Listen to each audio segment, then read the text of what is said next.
strictly prohibited without written consent of WSTU. It's time to call in with your questions and comments at 220-9788, 220-WSTU. And now, here's Casey Ingram. Tired of lines at the boat launch, sun damage, or not using your boat because of the hassle? Call Meridian Marina and Yacht Club because we do all the work so you can enjoy your boating lifestyle. We store your boat inside, launch it with a wash with just 30 minutes notice, and rinse it down before putting it back. We do the work so you can enjoy your day on the water. Call us up at 772-221-8198. That's 221-8198. Or visit us online at meridianmarina.com for more information. I want to remind everybody you can sign up for a weekly notification of who the special guest or guest will be in the studio. You can do that at my website, thecaseyingram.show.com. If you don't see that email, check your spam folder. Sometimes it ends up there. Stewart Downtown Auction. Love auctions, so do we. Auctions are a great way to get a good deal and see items that you never knew you even wanted. Come explore our inventory of estate items and bid on the treasure and leave with a fun memory. In fact, this Wednesday, tomorrow, August 5th, you can come by their Stewart Downtown location. And there's a lot of featured items there. They're going to have a 2019 Honda scooter, 2006 Pags motorcycle, a baby grand piano I wish I could play, furniture, art, tools, canoes, and more. So that's tomorrow. 6 p.m. preview begins this evening and 10 a.m. tomorrow, August 5th. The location is at 712 Southeast Dixie Highway. Real auctions, real results. Associate Auctions and Stewart Downtown Auction, 712 Southeast Dixie Highway. Casey Daniel, auctioneer. You can reach him at 772-291-2806, 291-2806. In the studio this evening, we have Meet Your Candidate, a repeat from my Zoom experience, which is a so-so experience. It was a lot of fun. I loved it. You know, that Wi-Fi, you gotta count on that coming through. So we got a really good, strong connection here. We're still doing Facebook Live, Jenny. So we're still over there on the internet. But we have Jenny Fields. She is running for the Martin County property appraiser.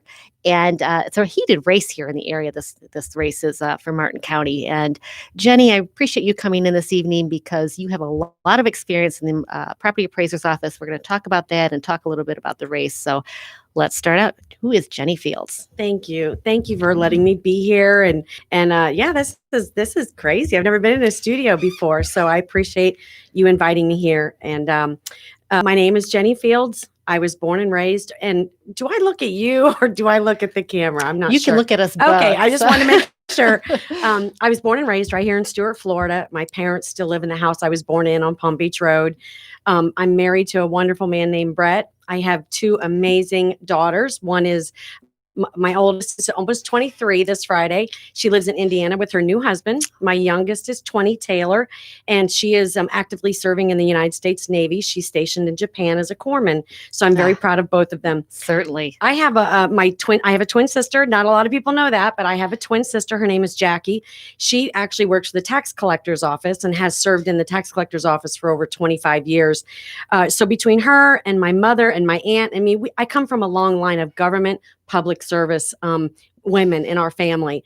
Both my sister and my dad are Army veterans. I'm very proud of both of them. For the last 31 years, when I was 19 years old, I was right out of high school. I started at the Martin County Property Appraiser's Office. I was a clerk on the counter. Okay. And for the next 31 years, I worked in every level of the Martin County Property Appraiser's Office. I've worked in every department. I've worked with every process. And over those 3 decades to where I currently now serve as second in command, I got that title because I have accumulated such an in-depth knowledge of every aspect of the office. Yeah, I guess that's it. Jenny, that's very impressive. And we're going to talk a little bit more about the experience and what that means over the last 30 years. This has been your career as working in this office, and climbing up the ranks to number 2 says a lot about your work ethic and your experience within the organization itself. The only way you can get to number 1 is to be elected. And that's the next step. And of course, the position that you're running for now. Yeah. And actually, when so many people through this whole campaign trail, they couldn't believe this was an elected position. You know, Laurel's been in there for a long time. And I have to say thank you to Laurel. She's been such an amazing mentor. She's shown me what integrity was, what honesty was. Her foundation in our office lives and breathes based on her open door policy. And that's something I'm going to continue on for her, and just because it's the right thing. So thank you to her. But, you know, everything that we do at the office, and I forgot your question. I'm sorry. No, we were just talking about your experience there Oh. throughout the 30 years and what that brings Right. to it. And you brought Laurel Kelly into it, integrity and honesty.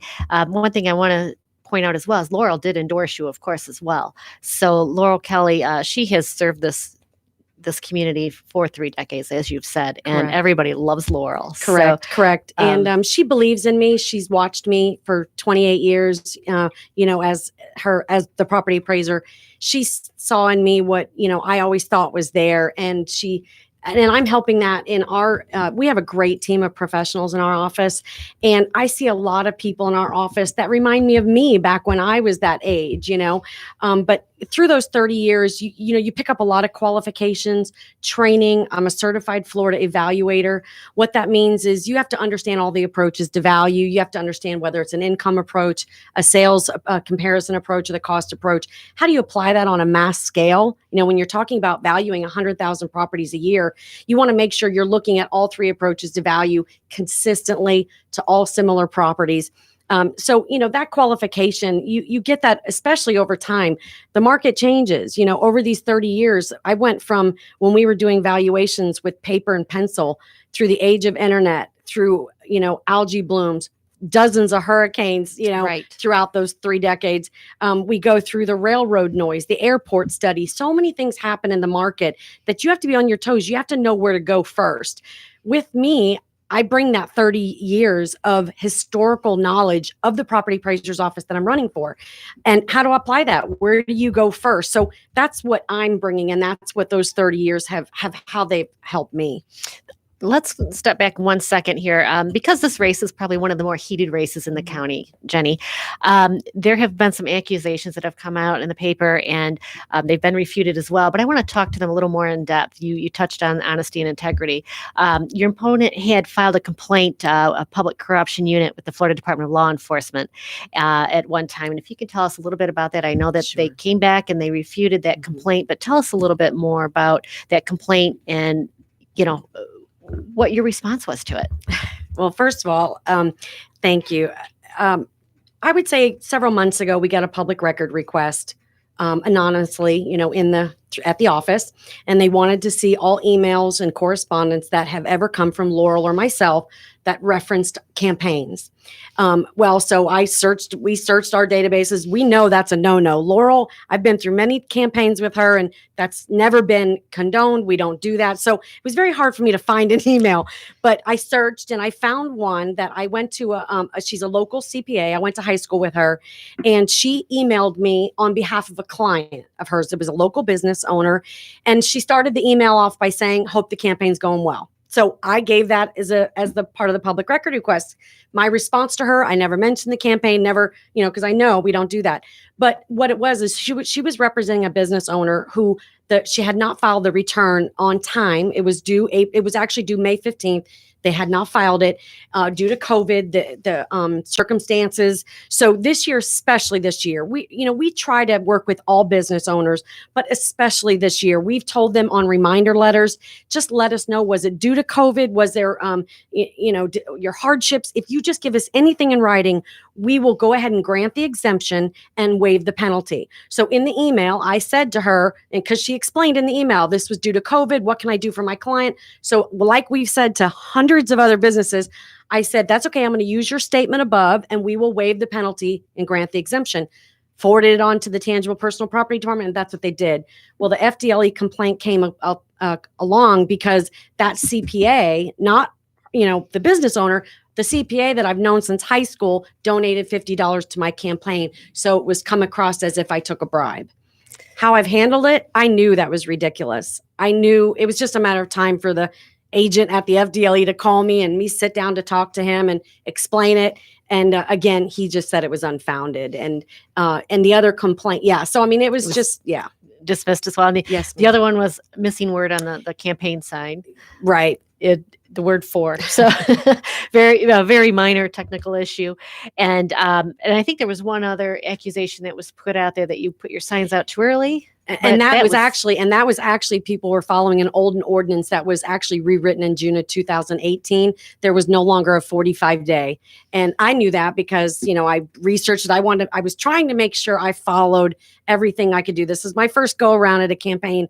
I was really thought I was doing my best. But I knew then. I called the county attorney, the code enforcement, both sides, city, county, and I knew there was no time limit. Yes, that was accused, but that was an old ordinance and it went out a long time ago. Well, thank you for clarifying these things. It's important to get these stories out and to hear both sides. So, people, when you're following along online or whatever, you sometimes are only getting bits and pieces. That's right. You see bits and pieces and don't get the whole story. Right. So tell us a little bit more about your 30 years of experience in the property appraiser's office. One thing, I've watched some of the forums and debates. There was a couple that happened between you and your opponent. And one thing that she was bringing up is it's more of an administrative position. And you said, no, there's a lot more to it. And I have some certifications. So tell us, what do those certifications mean? Jenny, where did you have to go to get these certifications over the years? Is it something you can get in a couple days and then you're certified and you're ready to roll, or is it much more in depth than that? Okay, well, the Certified Florida Evaluator, that's one of my certifications. You can only get that if you work at the property appraiser's office. You can't get that outside the property appraiser's office. And the reason for that is because you can be a state certified appraiser, and we have several on our staff. Team of professionals that are state certified appraisers, which is great to have because you still need to have that knowledge. But a certified Florida evaluator teaches you the appraisal techniques, the valuation methods, and how to apply those on a mass scale. So when you're looking at, if you had a subject property, if you were a fee appraiser and you had a subject property, you're looking at that one property. You're finding your comps and what's the highest and best use and things like that.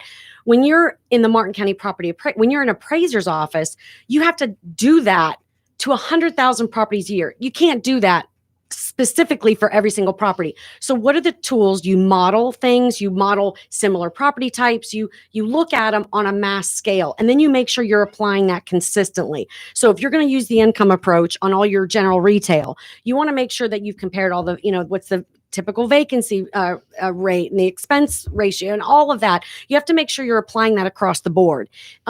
So when I say that, yeah, you could have someone come in who's the face of an office, but if you don't understand what they're doing, how do you know that every single person in that appraisal department is following the same fundamentals that you learned? You still have to have a leader that keeps everybody with the same vision that you have, which is fair appraisals. You are not going to have 20 people that are going to have the same opinion of value. Okay, you're just not. And so it's important to have that person who can speak their language, who can talk to them and know what are their difficulties, what are their challenges, and how to keep them all towards that common goal. Donna Ponsolt's tuning in, and she says, "Go Jenny, go Jenny." Thank you, Donna. It's very important. You're kind of the captain of the ship here. So when something goes wrong, that's really who it relies on. So it's very important that you understand what all of your staff is doing, right? Absolutely. Things can go wrong in an office. We're all human, okay? You have to have the captain of the ship that's going to be able to explain it, say why you did it, say what you did to fix it, and put steps in place that can never happen again. Can you imagine having something like that happen to somebody who had no idea what was going on? And now everyone has to explain to you what occurred, how it went wrong, and then now you're going to work with them. It just doesn't make sense that you wouldn't have somebody who knew what the office does. And Jenny, this office, it's not just homes that we're appraising, it's every business, it's every property, whether it's vacant, whether it's industrial, commercial, residential, agricultural, tangible personal property. It's all aspects of appraisal. Everything, every type of property in the county, we have different departments. And I'll show you, this is an example, okay? And I brought this because it's a good visual. And I don't know if you can see this. This is the scope of the property appraiser's office. There's 12 aspects that make up our responsibility at the property appraiser's office. And I mean from customer service to quality control, external customers, special projects, tangible personal property. Every one of these we are required to do. There's statutes required on each one of them. That's the difference, because I've worked in every single one of them. I know every single one of them. I understand it. I know what the statutes are. Now imagine somebody coming in who's up at the top here as the leader who doesn't know any of this. I thought that was a pretty visual cue, but that's why it's so important. It is very visual. And if you'll send that with me, I will Sure. make sure to put it in the feed when I get back home. Sure. Cindy Groover, solid, credible background coming through loud and clear. This isn't the time to have a rookie in this role. Go Jenny Fields. And Brittany Barton said, well said, Cindy. That's my daughter. Brittany is my daughter. Thank you, Brittany. Thank you, Cindy. Hi, Brittany. Glad you're tuning in. So this is a super important position, though.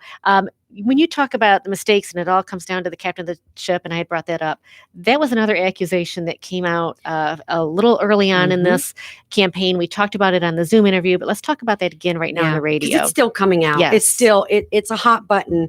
And actually, I thought months ago when I had clarified that, but it's still a topic. And it's a topic because Laurel did 30 years. And as I said before, you're human. You have humans in your office. Mistakes are going to happen. If you think otherwise, it's ridiculous.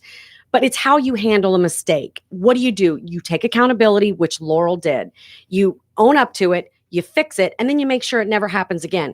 The issue that's coming up right now is because I happen to work in the office. I'm lumped in with her as if it was my heir.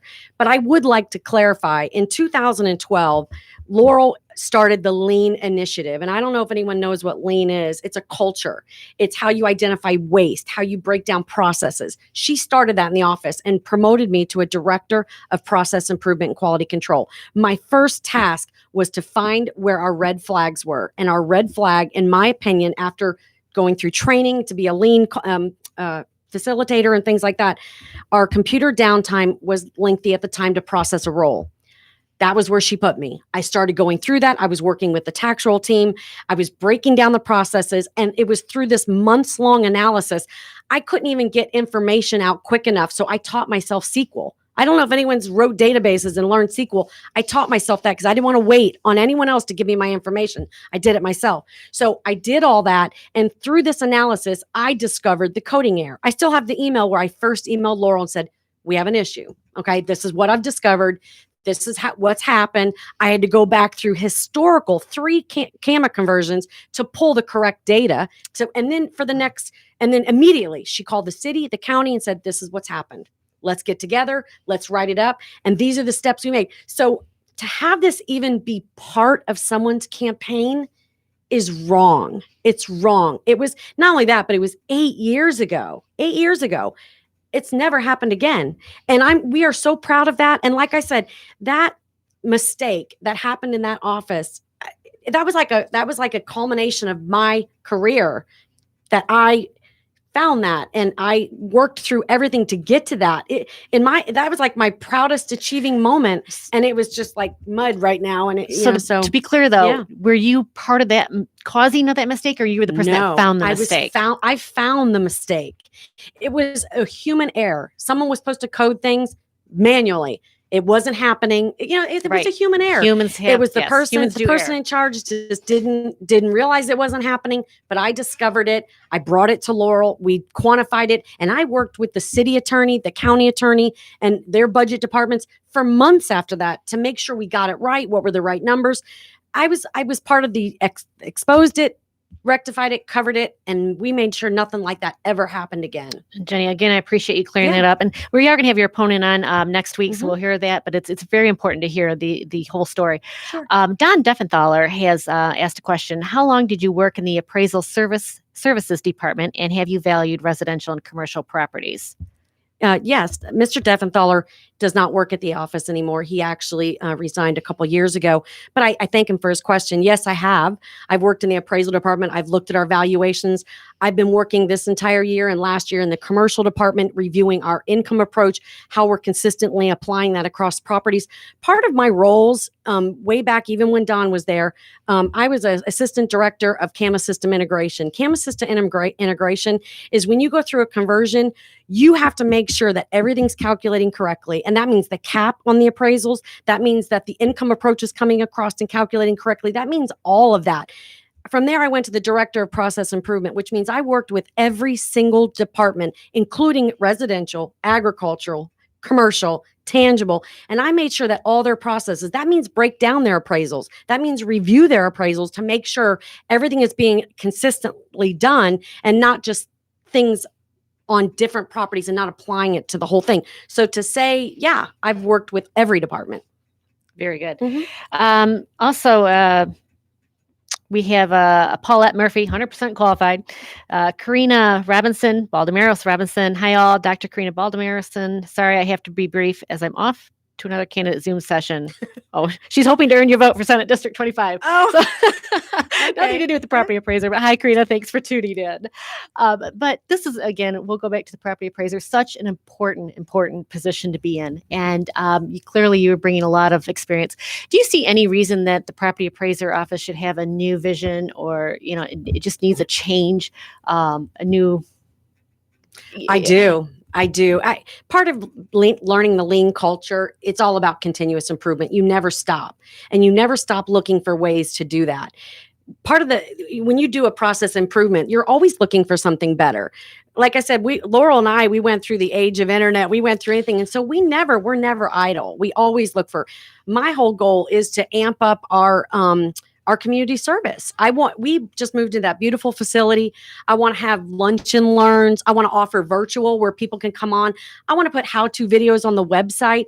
I want to invite the realtors and the community organizations to come into the office. We pick a topic and teach everybody. My goal is to make sure that every single person in this county knows who the property appraiser is and how we can benefit them. What's available to them that they may not even be aware of. It amazes me today, like, who's the property appraiser? So my goal is that I want to amp up our social media. We're on Facebook, but we have a young generation of home buyers now. And so I want to make sure we're using every platform for them. So I have a lot of visions and a lot of goals, but my foundation will always be Laurel's open door policy. And that's treat people fairly, honestly, and with respect. And just let everybody know our door is always open. Our records are always open. We're here for you. This is your office, not mine. And I work for you. And I'm just going to continue that on. Folks, again, we're speaking with Jenny Fields. She's running for the Martin County Property Appraiser. We've got just a couple minutes left here. You have a website, Facebook. Of course, you'll take campaign help as well. Yes, my website is jennyfields, 4pa.com. I'm on Facebook. You can just Google my name, and that's Fields. I'm not really asking for funds. It's difficult. We're all going through a tough time right now. And, it's been a challenge. We have 2 weeks to go. And, but I do appreciate your support. When you walk into that ballot, at the end of the day, I just want you to look at this like a company. If this was your company and you brought somebody in with a resume that knew all this versus somebody who didn't, they just want to be a CEO. At the end of the day, who would you vote for? Who would you want to be in charge of that? So I just wanted to say that. No, it's very important. You're bringing out experience counts in this position. So, and finally, I want to briefly talk about the upgrades for the computer system. I know that you're working on that, and we only got a couple minutes. Okay, I'll talk fast. We are in the middle of a massive valuation software conversion. It's been in the works for several years. We've been saving for it. We go live in November. But if anyone has been through a computer conversion, that is when the real work starts. We maintain the largest database in our county, and making sure that every I is dotted and T is crossed and everything is mapped correctly. But once that happens, you have all these tools available to you. Now is when you actually need somebody in there who's going to sit down and go through the processes, help them. What's more efficient? Because now you have all these new ways, new opportunities. Technology brings new opportunity. We're excited about Patriot. We're going to Patriot. We're just really excited. St. Lucie County is on the same platform. I've been working very closely with Michelle Franklin, and we are just really excited about it. And it's going to offer a lot more tools and things available for the website. So yeah. That's very neat. And technology is always being upgraded. Yes. I'm just thinking, if you go back 30 years, you think about all the water issues, the hurricane issues, 2008, and, different software systems you had back in the 90s. Oh, yeah. Compared to now, it's just night and day. Yeah, we were sending out surveys on paper. Now it would just be, put it in a database and check a box. And it's crazy. Absolutely. It's great. So Jenny Fields, again, running for Martin County Property Appraiser. Folks, early voting actually starts August 8th. So the end of this week. And the primary, of course, is August 18th. So if you can support Jenny, definitely go into that voting booth. And Mark Jenny Fields, Martin County Property Appraiser. Again, we're going to have the opponent in next week, and we'll hear some other sides of the story, but or other views, I should say. Yes. But Jenny Fields, I really appreciate you. It's been so important to come in and hear from you yourself, Thank you. the issues, the facts, and what you know about them, and of course, your vast experience here with the Martin County Property Appraiser. Thank you. That's it. I bring 30 years of experience and knowledge of the job. My phone number is on the website. It's out there. Anyone has any questions, please call me. I love talking about the office, as you can tell. So, I'm here for you. Just let me know. Jenny, you're very passionate about the office, and I that's for sure am. very knowledgeable. Again, I will put that on the Yes. feed here this evening when I get back to my office, and it'll show all the responsibilities of the Martin County Property Appraiser, because it's so much more than those of us that just write our Yes. check and Mhm. say, okay, this is our Yes. taxes. Jenny Fields, thank you so Thank you. much.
Tired of lines at the boat launch, sun damage, or not using your boat because of the hassle? Call Meridian Marina and Yacht Club because we do all the work so you can enjoy your boating lifestyle. Restore your boat inside, launch it with a wash with just 30 minutes notice, and rinse it down before putting it back. We do the work so you can enjoy your day on the water. Call us up at 772-221-8198 or visit us online at meridianmarina.com for more information. I want to remind everybody you can sign up for who that special guest will be in the studio this week, and you can do that at my website, thecaseyingramshow.com. If you don't see an email before the show, check your spam folder. Sometimes it ends up there. And finally, Stuart, Downtown Auction. When you're serious about selling, so are we. Associate Auctions and Stuart Downtown Auction provide a complete solution to real estate and personal property assets throughout the Treasure Coast. In fact, their next public auction is Wednesday, August 5th. Come in, bid, and buy at our Stuart Downtown location. Featured items include a 2019 Honda scooter, 2006 Pags motorcycle, a baby grand piano, furniture, art, tools, canoes, and so much more. You can preview them beginning this evening at 6, and the auction starts at 10 a.m. Location is going to be at 712 Southeast Dixie Highway in Stuart. Real auctions, real results. Associate Auctions and Stuart Downtown Auction at 712 Southeast Dixie Highway in Stuart. Casey Daniel is your auctioneer, and you can reach him at 772-291-2806, 291-2806.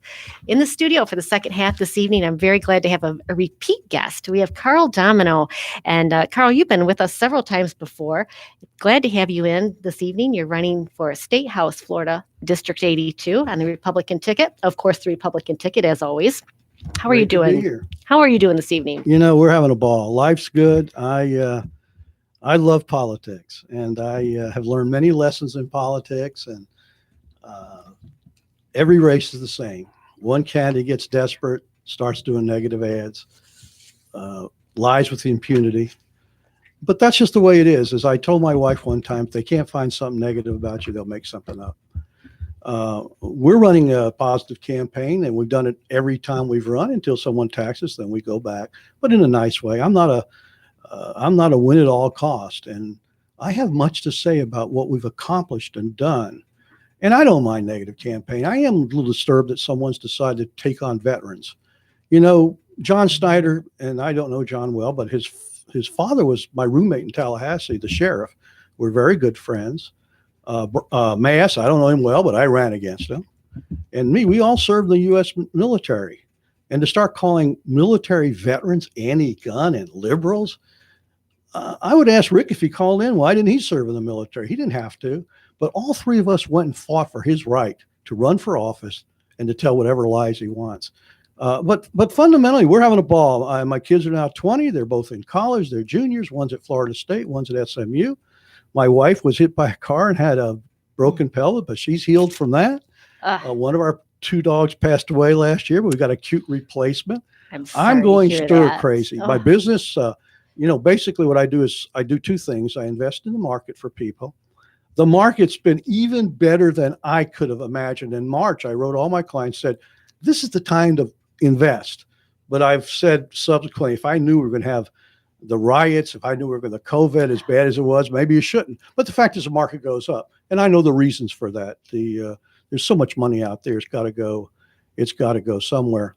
The other thing I do, as you may recall, I think last time I was in law school, or just gotten out of law school. And I've made a habit of helping people that don't have a lot of money.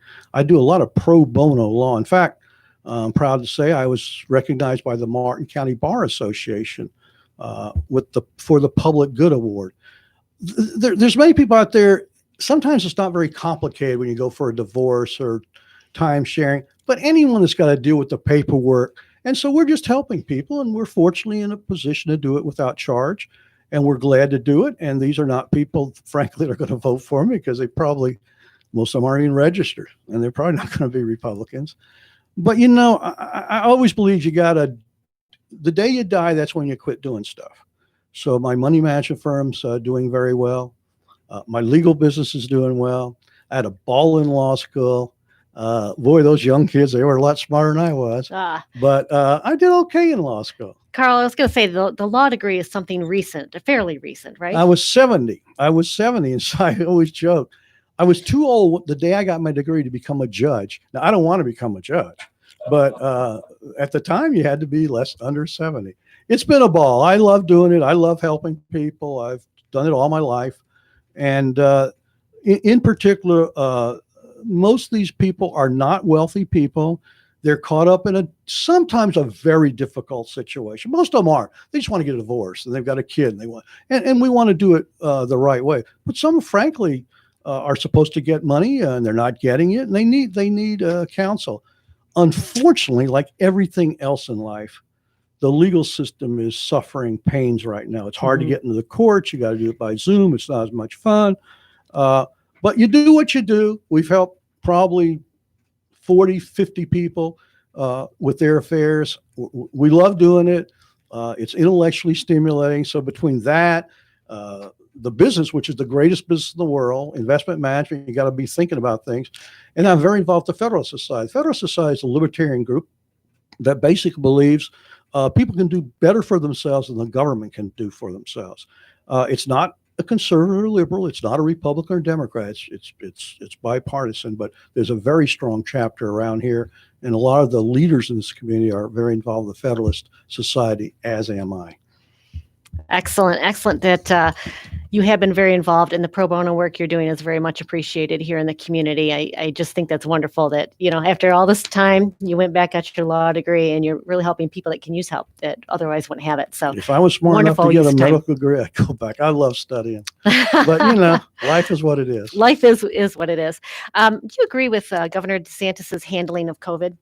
In many ways. I mean, I don't know the governor as well as I know the president. I've been a friend of the president's for way over 20 years. He's always supported me in my campaigns. And it's easy to look back. You did this wrong. You did that wrong. I'm a professional investor. I invest for people. 20, 30% of the stocks I buy don't go up. It's a matter of knowing how to cut your losses and doing the right thing. Certainly statistically, if you look at the results, I think we've had 7,000 deaths the last I saw. New York's had 35,000. I think that's successful. Are there things I would have done different? Well, I'm not making those decisions. The governor has been plagued by two issues, and they're very tough. And he's an extraordinarily smart guy. Remember, he went to, I think, Harvard and Yale, topped the class. The COVID thing has been very difficult. I believe the basic and fundamental judgment that we could not keep shut down was the right decision. Right now, for example, I go to barbecue places and sushi places that aren't and I'm not sure they're going to survive. It's very difficult for them. Hopefully they will. And hopefully the landlords will understand, if I kick this guy out, the next guy can't pay. The second issue he's had, which I think he's starting to get a handle on, is the unemployment thing. And once again, it's easy to criticize. The fact is, we had an unemployment system that was built for X number of people applying a year or a month or a week, and all of a sudden it's 10 times that. But I think he's getting a handle on that. And I've said jocularly, if he had a Harvard MBA instead of a Harvard law guy running that part of it, it would have gotten fixed faster. But by and large, I think he's done what he could do. I think the president has done an amazing job. And I would say this, I'm a little disturbed that there's all this sort of fighting about Fauci and Bix and stuff. The president has listened to Dr. Fauci. Dr. Fauci has done some things wrong, but this was an epidemic or a pandemic that was beyond anyone's knowledge. The president in January started taking, and he was called a fear-mongering, not only by Joe Biden, but the New York Times, the Washington Post. I can show you the headlines. Absolutely. A month after that, Nancy Pelosi and de Blasio were telling the people to come on down, let's have some fun. On the last day of February, Dr. Fauci said, this is a normal thing. Don't worry about it. Do go about your business. No one knew what was going on here. And I am convinced that Donald Trump has done as good a job as any human being possibly could have. Carl, Domino, I agree with you 100%. I think that he was actually a little ahead of the curve, most people, of trying to protect us from this pandemic. And we also dealt with the Chinese lying about how severe the pandemic was and how much it was spreading in their own country. So the information about the China virus, as President Trump calls it, has ever been changing. And we are learning more every day. And so it's certainly something that, as you said, nobody could have predicted how this virus was going to act, and what our response is going to be. So I think that President Trump has admirably been out there. Yeah, and I'm a metrics guy, and he's a business person. Look at the metrics. Everyone's going to die because there weren't ventilators. No one died from a lack of ventilators. Now we're doing 10,000 ventilators a month. Everyone's going to die for a lack of hospital beds. He brought a ship up to New York. He built facilities. They were never needed. Then it was everyone was going to starve because there was going to be no meat. Well, I haven't missed many meals. Unfortunately, I should miss a few. And before this, he had this amazing economic recovery going. We had millions of jobs that couldn't be filled because there weren't people there. No president, and he's a friend of mine. And I was in fact, the Palm Beach Post pointed out in 2016, when I ran against one of the guys that's run now and everyone else, I was the only guy that was saying Trump was the man. He's just done a remarkable job. And I think part of it is he's a business person. He thinks in terms of getting things done, and he's willing to make decisions. And the fact is, when he did cut off flights from China, I can show you the headlines. Oh, he was a fearmonger. He was a racist. Yes. He was this. He was that. He was none How dare of he those close things. the borders? And then he said, let's get this Operation Warp Speed going. No one else has ever thought about that. And even Fauci said the other day, we're not sacrificing the integrity of the FDA approval system. And as a professional investor, I've lost a lot of money in some stocks I thought were going to work in that hell, but I've also made a lot. And I understand the phases you go through, and I understand why you have to do it the way you do it. But you can also test, for example, 4 drugs at a time, right, instead of waiting for one. Right. You can try to mitigate some of the red tape, and that's what they've done. So here we are, first part of August, and it looks like we may have some results of a phase 3 trial, which is the last trial you go through, which is efficacy trial, maybe September, October. Now, even then, they have to file with the FDA, and the FDA's got to evaluate this stuff. But now there's even some talk that there's in a lot of drug trials, there's a humane practice doctrine. In other words, if you're about ready to die, even though the drug's not completely proven, you give the drug. What is there to lose? This stuff has gotten so silly with the debate over a drug, HQC. I mean, there's some very smart people that says this works. In fact, the Detroit hospital system, the Ford hospital system, did a study, and people that got that drug early, double dose, half of them died versus the placebo, the people who didn't. So I don't know why people are making a politic. I think Thomas Friedman was on the news the other day. He's a very liberal commentator for the New York Times. And he was asked, well, when is this going to end? When is this panic going to end? And he was actually honest without knowing. He said, November the 4th. I'm not saying this thing's a false thing. You got to do a lot, but I will guarantee you all the good news will be out there if Donald doesn't win re-election. How great. Meanwhile, Joe Biden hasn't had one single suggestion that the president hasn't already done. They keep saying, follow the science. Well, he's listened to scientists. The scientists are sometimes wrong. Sometimes two great scientists are on the opposite side of an issue. That's just the nature. But Donald's a business person, and he's not going to give up. He's got a work energy level that you will not believe. He does more in one day than the average guy does in 3. So I'm very pleased. I certainly hope he wins re-election because I think the nation will be so much better off. But in terms of what Ron's done and what the president's done, I think they've done an admirable job. You can always Sunday morning quarterback, but the fact is no one else came with the warp speed suggestion or the way to get the ventilators or the way to get the beds. It was his task force that did it. And that's something you had brought up earlier, and I'm just going to reiterate it, and that is the numbers here in Florida. Yes, we have a lot of positive cases, but the death rates have been much lower than, let's say, New York, New Jersey. So, it's an interesting thing here in Florida. I think a lot of the people that have tested positive are younger, but they fight it off and they don't have it generally. Yeah, there's 2 points to be made. We've done enormous number of tests. Frankly, unfortunately, it is the younger people. I mean, I have a client whose daughter went to a big party and 27 people tested positive. None of them had any symptoms to speak of, and they are good. In fact, I don't know if you're a basketball fan, but I'm a sports nut. 37 players have tested positive. So they've had to sit out. A week later, they're back playing.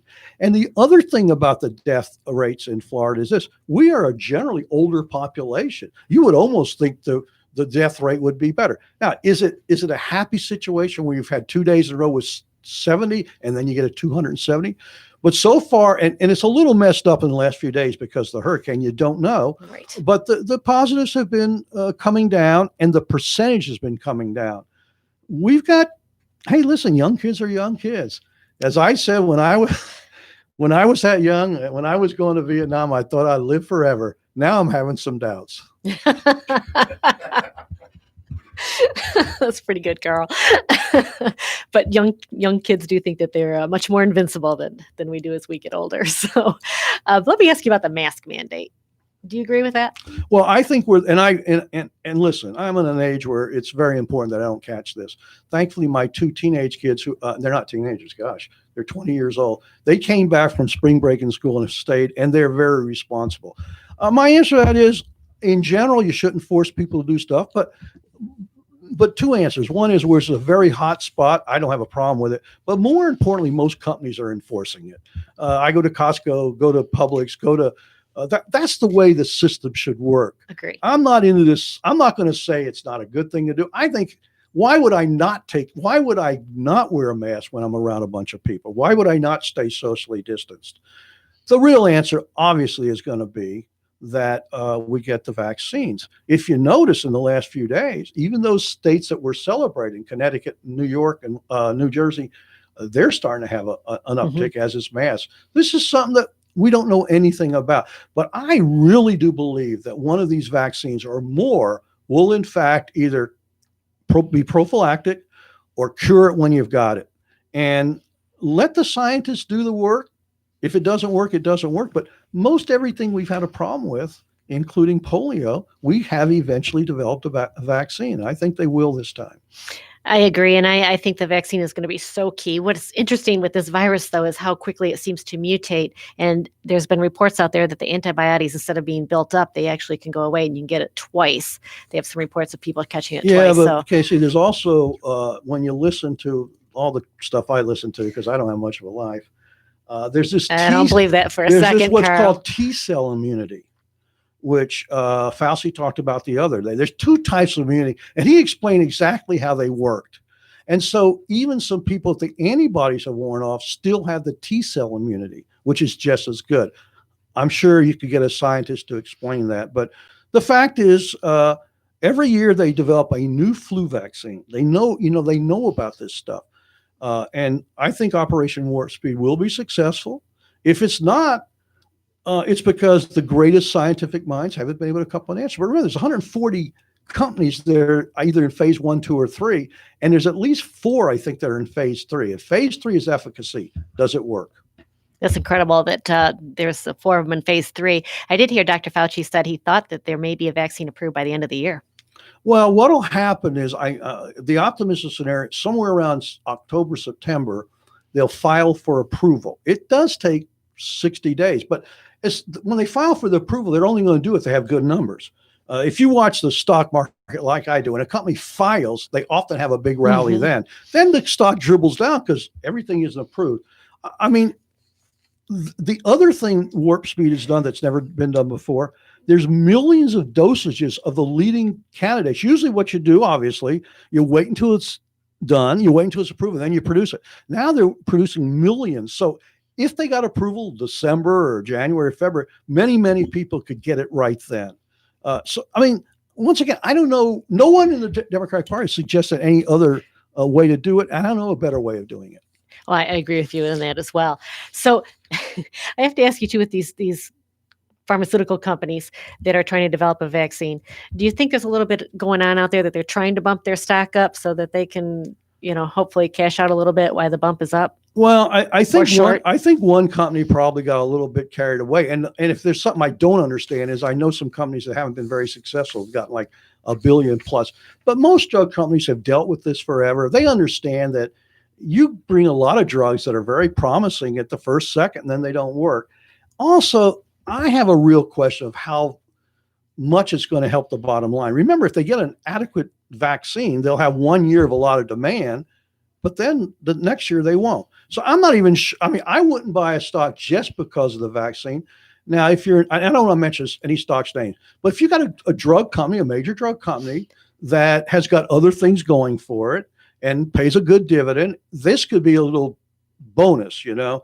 But there's one company, there's maybe one and maybe two that really have done well. In fact, not even on a vaccine. There's a lot of question about Eastman Kodak. I don't know if you follow that, but it went from like $3 a share to 60. Oh, wow. Now it's come back to 15, and there's some real issues about senior officers cashing in options. Okay. And you have to wonder if that kind of thing goes on because, you know, it's a good time to cash it in, right? Well, if you've had a stock for 10 years at $2 and you get 30, all of a sudden it's 60 or maybe you take a few shares off the table. Do you support, talk about a couple of the issues here. Would you support the legislation requiring all employers to use federal E-Verify system to check the immigration status of new hires? Yeah, I've always been an advocate. When I was in the legislature, there were many of us who were advocates of the E-Verify system. And once again, Marco is a friend of mine. I have a lot of respect, but him and some of the other leaders that were Hispanic would not bring it up. Clearly, we've got to solve the illegal immigration problem. And we've worked on that. We've got to understand, though, the farmers need seasonal workers. So I think E-Verify is the best approach to control it, because the company shouldn't get away with hiring people below market. And, you know, the farmers do have seasonal workers, and, you know, there needs to be some sort of solution that they're able to bring the seasonal workers in to do the jobs that need to be done, because that is who they hire. So it's a tricky situation, but there's got to be a way to resolve this. That's going to be legal. Of course. And I mean, I know if you're an agriculture person, you want to get the cheapest labor as possible. And of course, we all benefit from that through the food. But the illegal immigration is not a very good thing for America. Well, there's many illegal immigrants in here. And most of them, frankly, are good, hardworking people.